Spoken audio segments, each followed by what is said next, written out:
하나님이 주신 말씀 함께 나누겠습니다. 에베소서 4장 25절부터 32절 말씀입니다. 지난주 우리는 크리스천 패션이라고 하는 그런 제목으로 함께 나눴습니다. 크리스천은 어떤 패션을 입는 것인가 라고 하는 건데요. 한번 따라합시다. 옛사람을 벗어버리고 새 사람을 입으라. 이거였습니다. 자, 그런데 이 개념을 여러분 잊지 말라고 그랬죠. 옛사람이라는 건 뭐냐? 허망한 마음을 가지고 있는 사람이다. 그러면 허망한 마음은 뭐냐? 마음속에 하나님이 없는 사람들이다. 하나님이 없는 마음이다. 자, 그러면 새 사람을 입으라는 건 뭐냐? 예수를 입으라는 거다. 다시 말하면 예수를 영접하라는 거다. 마음으로 예수를 받아들이라 라고 하는 말이다. 이렇게 말씀을 드렸습니다. 이 개념을 저는 여러분이 잊지 마셨으면 좋겠어요. 아주 중요한 저는 개념이라고 생각합니다. 이 마음속에 하나님이 없는 사람들, 다시 말하면 허망한 사람들은, 허망한 마음을 갖고 있는 사람들은 이런 착각을 합니다. 나의 주인은 나다. 내 자신의 주인은 나라고 착각해요. 그러나 여러분, 내가 주인이 아니라 이 허망한 마음에 진짜 주인이 있어요. 따로 있어요. 내가 아닌 다른 존재가 나를 지배한다는 거예요. 하나님이 내 마음에 안 계시다고 내가 주인이 되는 게 절대 아니다라고 하는 걸 여러분 잊지 마시기 바랍니다. 성경에서는 그것을 우리는 마귀 사탄이라고 말을 하죠. 현대인들은 이런 말 자체를 별로 좋아하지 않고 그 어감상 거부감을 느낍니다. 그런데 여러분, 제가 마귀 사탄이라고 하는 말을 제가 쓰지 않고도 저는 충분히 설명할 수 있다고 생각해요. 여러분, 하나님이 없는 내 마음속에 내가 정말 주인일까요? 여러분, 한 주간 정말 여러분들은 하나님 없이 여러분이 주인 되어 사셨습니까? 여러분들이 주인이셨어요? 여러분이 누구의 영향도 받지 않고 누구의 말도 듣지 않고 휘둘리지 않고 여러분 주체적으로 살아오셨어요? 한 주간? 사실은 그렇지 않거든요. 현대 사회는요, 아주 교묘하게 우리들의 이 생각을 조종하는 자들이 참 많이 있어요. 인터넷 포털 사이트를 여러분 보십시오. 인터넷 포털 사이트를 보면 언제부턴가 꽤 오래된 얘기이긴 하지만 의도적으로 편향된 기사들이 메인 기사에 뒤덮습니다. 내가 그 기사를 보지 않아도, 클릭하지 않아도 제목만 봐도 우리의 생각이 저절로 흘러가도록 그렇게 준비되어 있어요. 실제도 그렇죠. 여러분, 이 포털에 올라오는 이 기사들이 공정하게 객관적으로 그렇게 올라오지 않습니다. 그죠? 누군가가 조작을 하고 있죠. 이미 우리는 그것을 공공연한 비밀로 알고 있어요. 우리의 생각과 우리의 의식의 흐름을, 변화를 일으키려고 하는 그런 일들이 우리 현대 사회는 얼마든지 일어나고 있죠. 우리가 한번 컴퓨터에 검색어를 한번 치거나 무언가를 한번 클릭을 하면 그 다음부터 어떻게 됩니까? 그와 관련된 자료들이 우리의 메인 플랫폼에 쫙 들어오게 됩니다. 한 번은 제가 자전거를 한번 쳐봤어요. 살려고 했던 건 아니에요. 여보, 살려고 했던 건 아니야. 근데 이제 쳐봤어. 그냥 쳐봤어요. 그리고 그 다음날 갔더니 제 플랫폼 메인에 자전거가 쫙 올라가 있더라고요. 전 세계 자전거가. 근데 자전거가 왜 이렇게 비싸요? 자전거 1,000만 원, 2,000만 원 하더라고요. 도무지 이해할 수 없는. 저는 그냥 30만 원짜리 자전거를 좀 보려고 했는데. 그리고 한 번은 제가 유튜브에 차별금지법 이런 걸 쳐서 검색을 해봤어요. 그랬더니 그 다음부터는 제 유튜브 메인에, 제 즐겨 보는 그 메인에 다 차별금지법에 대한 그런 자료가 쫙 나옵니다. 왜 그럴까요? 우리의 생각과 의식을 뒤에서 누군가가 조작하고 있는 거죠. 그래서 우리가 결국 그렇게 생각하도록, 그렇게 우리의 생각이 그렇게 흘러가도록 그렇게 하는 것이 있다는 거죠. 여러분, 이런 보이지 않는 그러한 힘도 작용하고 있을 뿐만 아니라, 여러분, 우리가 사회생활 하면서 우리 일터에서 얼마나 이런 일들이 많이 있습니까? 전체 어떤 그런 그 조직이 가려고 하는 그 방향에 대해서 저는요 반대합니다 이렇게 말할 수 있어요? 우리는 그냥 갈 수밖에 없습니다. 남들이 짜장면 시키는데 나 혼자 잡탕밥 시킬 수 있어요? 우리는 그렇게 할 수 없어요. 엄마들이 막 우리 아이들을 막 학원을 막 좋은 학원을 6군데 7군데에서 보내는데 나는 그렇게 안 해. 나는 우리 아이를 그렇게 키우지 않을 거야 라고 우리가 정말 끝까지 한번 우리가 나의 그 가치대로 자녀들을 교육할 수 있습니까? 사탄, 마귀 그런 말을 하지 않아도, 언급하지 않아도 사실은요 우리가 이 세상을 살면서 내가 주인 되어 사는 거 거의 불가능합니다. 우리는 착각하죠. 이건 내가 생각하는 거야. 이건 내가 바라보는 관점이야. 이건 내가 느끼는 욕구야. 이렇게 생각하지만 우리의 욕구와 우리의 생각과 마음을 계속 충동질하고 불러일으키는 무엇인가가 항상 이 사회에 존재하죠. 나의 주인은 나다라고 세상에서 그렇게 속삭이지만 사실은 그 말은 다 거짓말들이죠. 여러분, 아무것도 없이 텅 비어 있는 이 허망한 마음이 반드시 누군가가 그 자리를 차지하고 들어오는 거예요. 그리고 우리를 움직이고 조종하는 무엇인가가 있다는 거죠. 마태복음 12장 43절 45절 우리 한번 같이 이 말씀을 읽어보도록 하겠습니다. 더러운 귀신이 사람에게서 나갔을 때 물 없는 곳으로 다니며 쉬기를 구하되 쉴 곳을 얻지 못하고 이에 이르되 내가 나온 내 집으로 돌아가리라 하고 와보니 집이 비고 청소되고 수리되었거늘 이에 가서 저보다 더 악한 귀신 7을 데리고 들어가서 거하니 그 사람의 나중 형편이 전보다 더욱 심하게 되느니라. 이 악한 세대가 또한 이렇게 되리라. 아멘. 아무것도 없는 텅 빈 이 상태, 귀신이 나갔으니까 좋다고 우리가 느껴지죠? 근데 그건 허망한 마음이죠. 이 텅 비어 있는 이 허망한 마음이 위험한 이유는 뭐냐? 그 안에 더 무서운 7 귀신이 들어온다는 거예요. 그래서 우리의 마음을 움직이고 조종한다는 거예요. 이쯤에서 저는 여러분들에게 복음에 대해서 저는 다시 한번 설명하려고 합니다. 여러분, 복음, 기쁜 소식, 그게 뭘까요? 텅 빈 이 허망한 마음 속에 예수 그리스도께서 들어오셨다는 사실이에요. 여러분, 이게 기쁜 소식인 줄 믿습니다. 그래서 예수 그리스도께서 우리의 주인이 되셔서 우리를 리드하신다는 거예요. 여러분, 믿으시기 바랍니다. 주님께서 우리 안에 들어오셔서 우리를 리드하시면서 우리를 구원의 길로 인도하신다는 거예요. 여러분, 다시 말씀드려요. 내 인생의 주인은 내가 아니에요. 이 거짓말에 속지 마시기 바랍니다.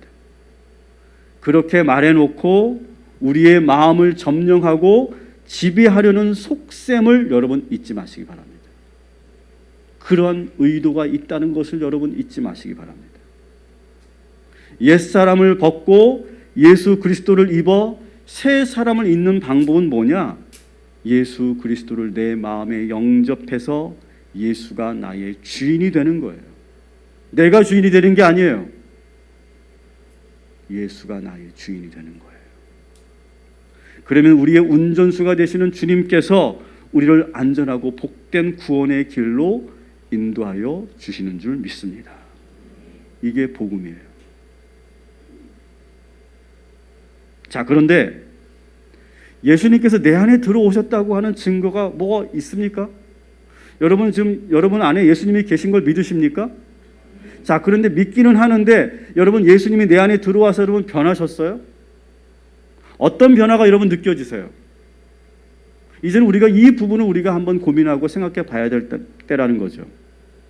분명히 예수님이 내 안에 계시는데 여전히 내 삶이 변함이 없고 나는 이전과 똑같고 여전히 주인은 나라고 생각하고 여전히 나는 나의 욕망과 나의 감정과 나의 욕구에 휘둘리면서 세상의 가치관과 풍조에 내가 매여서 그렇게 살고 있다면 정말 내 안에 예수님이 계신 걸까요? 예수를 내 마음에 영접하고 다시 말하면 새 사람을 입고 다시 말하면 예수를 입으면 6가지 변화가 나타난다 라고 하는 것이 오늘 본문의 핵심 내용이죠. 예수를 입으면 이 6가지 변화가 나타난다는 거예요. 같이 한번 읽어보겠습니다. 거짓을 벗고 진실을 입게 된다. 분노하라 하나님처럼 도둑질하지 않고 나누게 된다. 복음의 능력이 입에서 나타난다. 무례하게 하지 않고 친절한다. 진정한 사랑을 하게 된다. 자, 오늘 이 말씀을 이 내용을 잘 보세요. 거짓말하지 말아라. 분노하지 말아라. 도둑질하지 말아라. 복음으로 말해라. 친절해라. 이렇게 말하지 않는다는 거예요. 그건 도덕적 설교예요. 여러분, 인간이 이렇게 도덕적으로 노력한다고 되는 게 아니에요. 예수가 내 안에 들어오면 이렇게 된다는 거예요. 저절로. 여러분 믿으시기 바랍니다. 예수님이 내 안에 계시면 자연스럽게 이런 변화가 나타난다는 거예요. 이것이 결국 뭡니까? 성화라는 거죠. 성화. 구원받은 우리가 예수 안에서 저절로 나타나는 변화. 내가 막 노력해서 되는 것이 아니라 예수가 내 안에 들어오고 예수가 나의 주인이 되니까 저절로 내가 나에게 드러나는 변화. 이것이 바로 성화라는 거죠. 내 안에 예수를 정말로 진짜 주인으로 섬기고 있는지, 내가 그 주인의 뜻대로 살고 있는지 아닌지를 내가 알 수 있는 것은 이 6가지의 이 모습이 나에게서 드러나느냐, 나타나느냐라고 하는 거예요. 다시 한번 복습을 하겠습니다. 이렇게 해 주십시오. 예수가 내 안에 계시면, 제가 이렇게 외치면 첫 번째를 선포해 주시고, 또 예수가 내 안에 계시면 하면 두 번째, 세 번째 이렇게 해주시는 겁니다. 제가 먼저 하겠습니다. 예수가 내 안에 계시면, 예수가 내 안에 계시면, 예수가 내 안에 계시면, 예수가 내 안에 계시면, 예수가 내 안에 계시면, 예수가 내 안에 계시면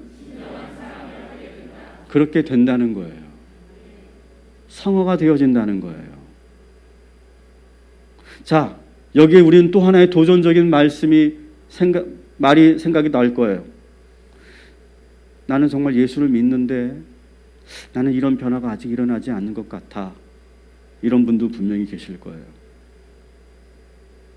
뭘까요? 나는 교회는 다니지만 나는 종교인일 뿐이라는 거죠. 아직 내 안에서 정말로 예수가 나의 주인이 아니었다는 거죠. 그래서 성화가 일어나고 있지 않다는 증거인 거죠. 저는 그래서 이 6가지의 이 변화의 모습을 우리가 하나하나 살펴보려고 합니다. 이 6가지를 우리가 오늘 다 다룰 수 없어요. 오늘 2가지만 저는 함께 할 건데요. 첫 번째는 따라합시다. 거짓을 벗고 진실을 입게 된다. 자, 거짓을 벗고 진실을 입게 된다라고 하는 거예요. 그리고 두 번째 우리가 다룰 것은 분노에 대해서 우리가 다룰 건데요. 자, 25절을 한번 같이 읽겠습니다. 시작. 그런즉 거짓을 버리고 각각 그 이웃과 더불어 참된 것을 말하라. 이는 우리가 서로 지체가 됨이라. 아멘. 여러분, 우리가 사는 세상은요, 거짓으로 가득 찹니다. 가득 차 있어요. 거짓말로 가득 차 있어요. 사실 우리는요, 매일매일 밥 먹듯이 거짓말을 합니다. 솔직히 그렇죠. 여러분, 사회생활을 하려면, 영업을 하려면 거짓말을 할 수밖에 없어요. 그것도 아주 잘해야 돼요. 잘못하면 그걸 걸리기 때문에. 여러분, 서비스업이나 감정노동을 하시는 분들은 자기의 감정을 숨겨야 되죠. 그죠? 고객이 원하는 반응과 고객이 듣고 싶어하는 대답을 하도록 우리는 훈련받습니다. 다시 말하면 거짓말을 잘하도록 훈련받아요, 우리는요. 또 회사에서 비정규직이나 계약직으로 일하는 분들은 평가를 받기 위해서 솔직하게 말할 수가 없습니다. 또 물건을 팔고 계약을 성사시키기 위해서는 과장되게 말할 수밖에 없고요. 그리고 불리한 조건 같은 건 말하지 않습니다. 그 제품의 약점 같은 것은 굳이 말하지 않습니다. 또 인맥이 중요한 사회이기 때문에 우리는 좋은 이미지를 만들기 위해서 우리는 가면을 쓰고 우리는 살아갑니다. 그래서 매일매일 신문이나 뉴스에 나오는 게 뭡니까? 유명 정치인들과 연예인들이 했던 거짓말들이 매일매일 탄로나고 있는, 그게 뉴스의 대부분의 그런 소식이죠. 그래서 사실은 현대 사회는요, 아무도 믿지 않는 것이 생존의 법칙이 되어버렸어요. 의심하고 믿지 않고 쉽게 마음을 주지 않고 그렇게 살아가야 이 세상을 산다라고 하는 그런 것이 우리들의 은연중에 마음속에 항상 존재하고 있는 거예요.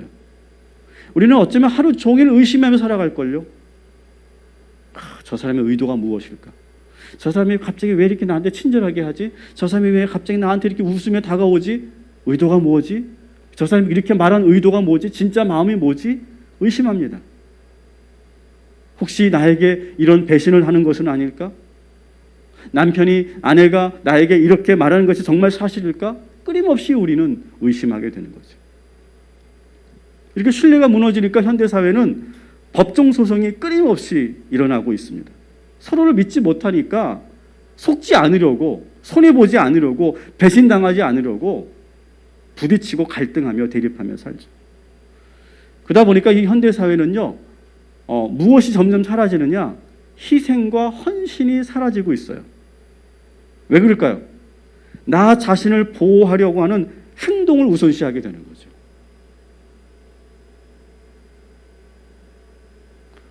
내가 먼저, 나의 생존이 더 긴급하기 때문에 내가 누군가를 위해서 희생한다는 거, 거기까지 우리의 생각이 미치지 못하는 거죠. 그런데 예수가 내 안에 들어오면 어떤 변화가 일어나느냐? 진실해지려고 한다는 거예요. 이것이 대단히 큰 갈등을 일으킵니다. 세상에서는 진실하면 안 되고, 세상에서는 항상 의심하며 살아야 되고, 누구도 믿지 말아야 되는데, 이상하게 예수가 내 안에 들어오면 자꾸 갈등이 생기는데, 그것이 뭐냐? 자꾸 내가 진실해져야 된다라고 하는 음성을 내가 듣게 된다는 거예요. 진실을 말해야 하고 숨기지 않아야 된다라고 하는 감동이 내 안에 계속 들어오는 거예요. 거짓을 버리고 참된 것을 말하려고 합니다. 여러분, 교회는 어떤 곳이어야 될까요? 교회는 이 세상에서 가장 진실한 곳이어야 되는 줄 믿습니다. 그렇죠? 여러분 동의하시죠? 여러분, 그리스도는 어떤 사람들입니까? 가장 진실한 사람들이어야 돼요. 근데 지금 현재 우리 이웃들과 세상 사람들은 우리 그리스도인들을 어떻게 볼까요? 정말 그렇게 보고 있을까요? 교회 다니세요? 그리스도인이세요? 뭐 더 이상 볼 게 없겠네요. 믿겠습니다. 여러분 그렇게 합니까? 여러분 그렇게 대우 받으십니까? 여러분 우리 지금 한국 교회가 지금 세상으로부터 가장 많은 신뢰를 얻고 있습니까? 이상하죠. 예수가 내 안에 있으면 진실해져야 되는데 오히려 우리는 신뢰를 잃어버리고 있다는 거예요. 왜 그럴까요? 우리도 매일매일 이렇게 거짓말을 말하고 살기 때문에 그래요. 그래서 신뢰가 무너진 거죠, 어느 순간부터. 그래서 전도하면 사람들이 그 전도를 받아주지 않습니다. 왜? 우리의 그 마음이 사랑이 아니라는 걸 알고 있기 때문에 그래요. 우리가 뭔가 봉사하면 그것이 사랑하기 때문에 봉사하는 것이 아니라 저기 또 교회 홍보하기 위해서 나왔구만, 이렇게 생각한다는 거죠. 이미 우리에 대한 신뢰가 다 깨져버렸어요. 우리의 숨은 의도가 다 들통나버렸다고요. 언젠가 세상이 우리를 믿어주지 않은데도 우리는 심각하게 거기에 대해서 고민하거나 회개하지 않아요. 여러분, 그러나 다시 말씀드립니다. 내 안에 예수를 영접하신 여러분, 거짓을 벗고 진실에 지시기를 주님의 이름으로 축원합니다. 이것과 한 주간 싸우셔야 돼요. 이 진실의 문제와 싸우셔야 돼요. 목사님, 진실하면 내가 사업도 못하고요, 내가 영업도 못하고요, 내가 계약도 성사 못 시키고요, 내가 아무것도 못합니다. 어떻게 합니까? 목사님 현실을 너무 모르시는 거 아닙니까? 저도 압니다. 하지만 진실할 때 그것이 기적이 되고, 그것이 신뢰가 되고, 그것이 여러분의 경쟁력이 될 줄 믿습니다. 근데 그것이 저절로 되는 게 아니라요, 예수가 내 안에서 정말 주인이 되어야 그게 되는 거예요. 거짓을 벗어버리고 진실의 옷을 입고 우리는 다시 그 신뢰가 생기기 전까지 인내할 수 있어야 돼요. 저는 제가 정말 부탁드립니다. 적어도 우리 동탄 꿈의 교회 성도들에게 정말 부탁드립니다. 세상이 우리를 손가락질하고 지탄합니다. 억울하죠? 화나죠? 같이 싸우면 안 됩니다. 우리가 그만큼 신뢰를 잃어버렸다는 증거예요. 어떻게 될까요? 다시 그 신뢰를 쌓아가야 돼요. 얼마나? 이웃들이 우리를 신뢰할 때까지, 우리는 다시 믿어줄 때까지 우리가 쌓아가야 되는 거예요. 거짓을 버리고 진실하게 우리가 다시 시작하면 언젠가 그 신뢰가 회복될 줄 믿습니다. 여러분이 신용도 마찬가지죠. 여러분 신뢰도 마찬가지입니다. 하루아침에 생기지 않습니다. 여러분, 누군가를 내가 불신하기 시작했어. 저 사람 문제가 있는 사람이네. 한번 내가 불신하면 어떻게 됩니까? 그 신뢰가 다시 생기기에 오랜 시간이 걸리는 거 마찬가지로 우리도 지금 마찬가지라는 거예요. 여러분, 예수가 우리 안에 계시고 예수가 여러분의 마음에 계셔서 다시 거짓을 벗고 진실을 말할 때 그때 신뢰가 생기게 되고 우리는 그러한 변화가 일어나게 될 줄 믿습니다. 두 번째, 26절, 27절 같이 읽겠습니다. 분을 내어도 죄를 짓지 말며 해가 지도록 분을 품지 말고 마귀에게 틈을 주지 말라. 아멘. 여러분, 감정은요, 죄가 아니에요. 감정은 죄가 아니에요. 특히 부정적인 감정, 죄가 아니에요. 죄라고 생각하시는 분들이 많은데 죄가 아니에요. 분노, 슬픔, 두려움, 미움, 걱정 다 죄가 아니에요. 걱정, 아니 하나님 믿는데 뭐가 걱정해? 걱정하는 건 죄야, 이렇게 말씀하시는 분이 계시는데 저는 그렇게 생각하지 않아요. 인간이기 때문에 걱정할 수 있고 염려할 수 있는 거예요. 두려워할 수 있는 거예요. 문제는 뭐냐?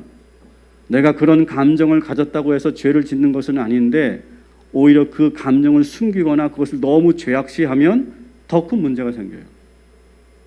여러분, 염려가 되는데 두려운데 아무렇지 않은 것처럼, 믿음 좋은 것처럼 여러분 그렇게 자꾸 내가 나를 감싸고 나를 이렇게 포장하면 나중에 더 큰 문제가 생겨요. 오히려 하나님께 솔직하게 고백하는 하나님 두렵습니다.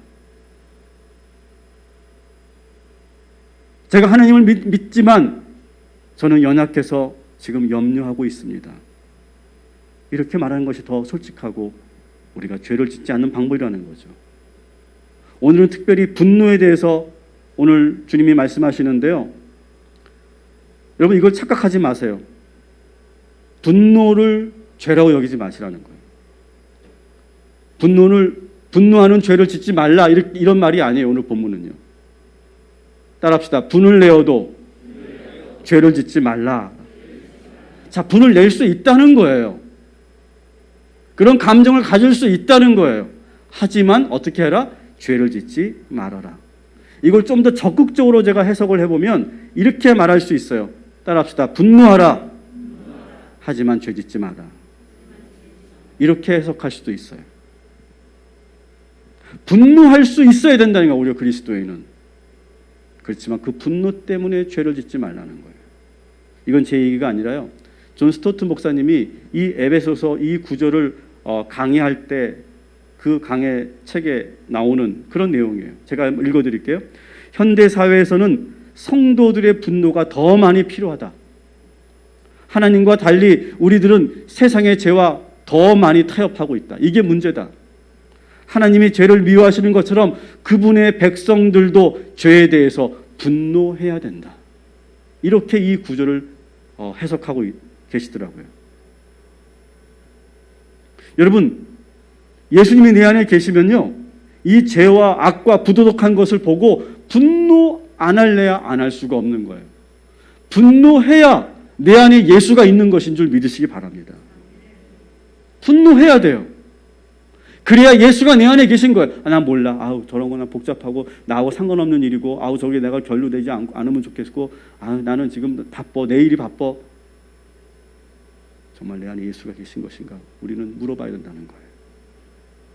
여러분, 이 세상에 우리는 모든 차별에 대해서 분노해야 될 줄 믿습니다.